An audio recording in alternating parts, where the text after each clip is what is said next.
स्वागत आहे तुमचं आपल्या एस के ऑनलाईन ट्युटोरियल्समध्ये. आज आपण या व्हिडिओ लेक्चरमध्ये unit number 3 of engineering physics that is quantum mechanics हा डिस्कस करणार आहोत. सो मित्रांनो, हा युनिट डिस्कस करण्याच्या अगोदर युनिव्हर्सिटीकडनं जो काही सिलेबस आपल्याला आलेला आहे तो आपण एकदा शॉर्टमध्ये बघूया. सिलेबसमध्ये दिलेलं आहे क्वांटम मेकॅनिक्समध्ये आपल्याला D Broglie hypothesis of matter wave. त्यानंतर त्यांनी दिलेला आहे wave function and its physical significance. Next point is Heisenberg uncertainty principle and its application. Then Schrodinger time dependent equation and time independent wave equation also. आणि last जो आपल्याला दिलेला आहे part तो आहे इंट्रोडक्शन टू क्वांटम कम्प्युटिंग. त्याच्यामध्ये त्यांनी clearly दिलं आहे की difference between qubits and bits and classical and quantum computers. तो असा हा सिलेबस आहे युनिट नंबर 3चा. आपण ऑब्विसली पॉईंट बाय पॉईंट हा सगळा सिलेबस जो काय आहे तो आपण या व्हिडिओ सिरीजच्या माध्यमातून डिस्कस करणार आहोत. तर unit number 3 quantum mechanics. Quantum mechanics हा खूप वास्ट सब्जेक्ट आहे. तरी आपण त्याचं बेसिक आणि शॉर्टमध्ये इंट्रोडक्शन बघूया की क्वांटम मेकॅनिक्स म्हणजे नेमकं काय आणि क्वांटम मेकॅनिक्स कशाला म्हणायचं. तर जसं आपल्याला माहिती आहे फिजिक्सच्या दोन ब्रांचेस आहेत आपल्या, एक क्लासिकल फिजिक्स आणि दुसरं क्वांटम फिजिक्स. सो क्वांटम फिजिक्सची इथे डेफिनेशन तुम्हाला दिसत असेल. It is the branch of physics that deals with the study of atomic and subatomic system are called of quantum physics. Okay. Atomic आणि subatomic system म्हणजे काय की इथे आपण खूप मायक्रो पार्टिकलचा स्टडी करतो, like electron, proton. Okay. In classical physics we study macroscopic object. Microscopic objects means car, planet, okay, projectiles, या सगळ्या काय झाल्या की मायक्रोस्कोपिक झाल्या, ज्यांनी साईजने मोठा असणार आहे. While in quantum physics we deals with the study of microscopic particle of the object. Okay. So microscopic particle as I told you that is electron आणि ॲटम. खूप स्मॉल स्केलला जाऊन आपण जेव्हा एखाद्या ऑब्जेक्टचा स्टडी करत असतो तेव्हा आपण तो क्वांटम मेकॅनिक्समध्ये स्टडी करतो किंवा त्याला आपण क्वांटम मेकॅनिक्स म्हणू शकतो. So quantum mechanics helps us to understand the behavior of particle at very small scale. Yes. So hope तुम्हाला एक छोटा आणि शॉर्ट इंट्रोडक्शन क्वांटम मेकॅनिक्सचं कळालं असेल.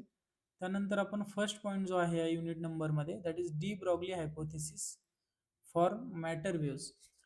तर हा आपण या आजच्या व्हिडिओमध्ये डिस्कस करणार आहोत. तर जसं की आपल्याला माहिती आहे इन 1924 1924च्या दरम्यान French scientist Louis de Broglie proposed an important concept called as de Broglie hypothesis.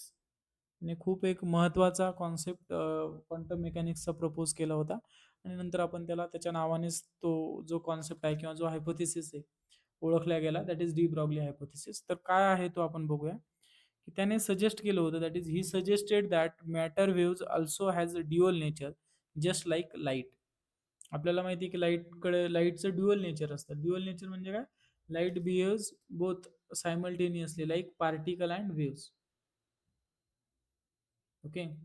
जसं लाईटचं ड्युअल नेचर आहे, लाईट पार्टिकल पण आहे आणि वेव्ह पण आहे, त्याच प्रकारे डी ब्रॉग्लीचं असं म्हणणं होतं की according to whom matter also behaves like a particle when it is in steady state. Okay. एखादा जर मॅटर असेल, तो जर स्टेडी स्टेटमध्ये असेल तर तो पार्टिकल सारखा बिहेव करेल आणि जेव्हा तो मोशनमध्ये असेल तेव्हा तो वेव्ह सारखा बिहेव करेल. सो हा डी ब्रॉग्लीचा हायपोथेसिस होता. So we know that as I told you ki light behaves both as wave and particle. Similarly matter particles also show wave nature when they are in motion. So this means a moving particle such as electron is associated with the wave called as matter wave. आणि मग इथे matter वेव्हची तुम्हाला definition दिसत असेल. Matter wave म्हणजे काय? The wave associated with moving particles is called as matter wave. आणि मग डी ब्रॉग्लीने या जी वेव्ह आहे मॅटरची जी वेव्ह आहे, जी wave associated with the moving particle of matter that is electron is called as matter wave. आणि त्या मॅटर वेव्हची वेव्हलेंथ ही डी ब्रॉग्लीने दिलेली आहे that is lambda is equal to H by P. Okay. The wavelength lambda of matter wave is given by the lambda is equal to H by P. आता आपल्याला याचा प्रूफ बघायचा आहे या व्हिडिओमध्ये की कशा प्रकारे हा फॉर्म्युला डी ब्रॉग्लीने डेव्हलप केलेला आहे किंवा वेव्हलेंथ ऑफ मॅटर वेव्हचा फॉर्म्युला जो आहे तो डी ब्रॉग्लीने कसा दिलाय, तर त्याचा प्रूफ सुद्धा इथे दिलेला आहे. सो जो फॉर्म्युला आहे lambda is equal to H by P, याच्या अगोदर आपण याचे नोटेशन समजून घेऊया. लॅमडा म्हणजे wavelength of matter wave, H stand for the Planck's constant and P म्हणजे momentum. Momentum is nothing but M into V, that is mass into velocity. So de Broglie first use the Einstein famous equation.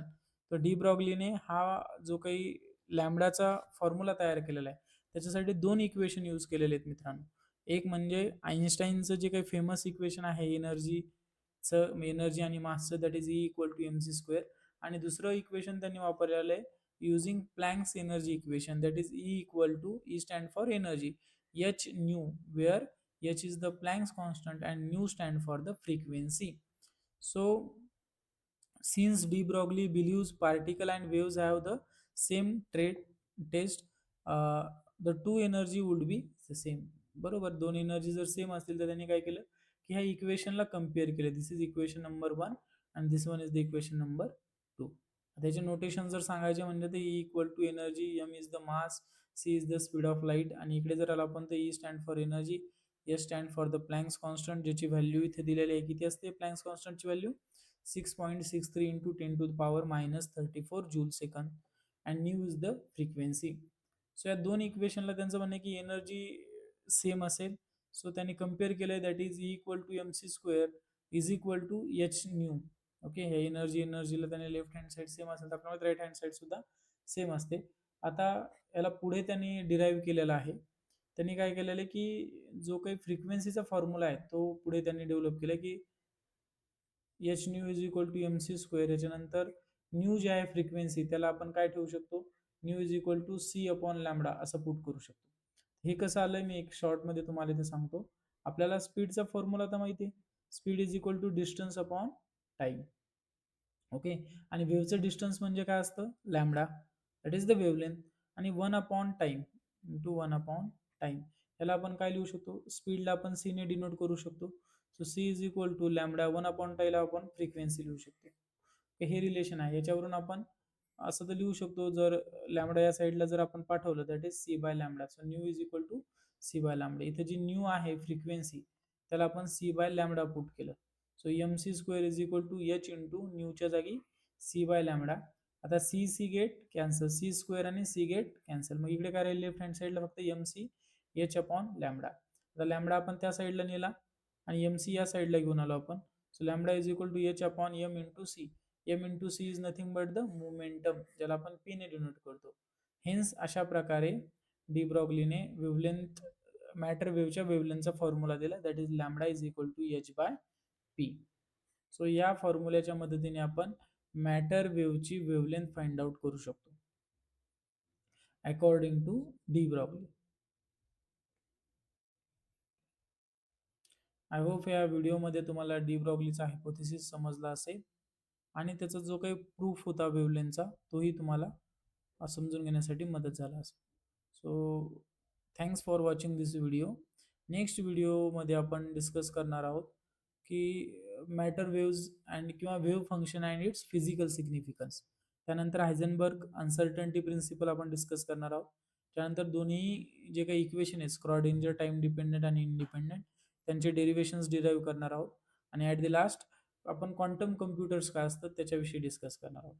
So thank you for watching this video. If you like this video, please like the video, please like, share and subscribe the video. Thank you.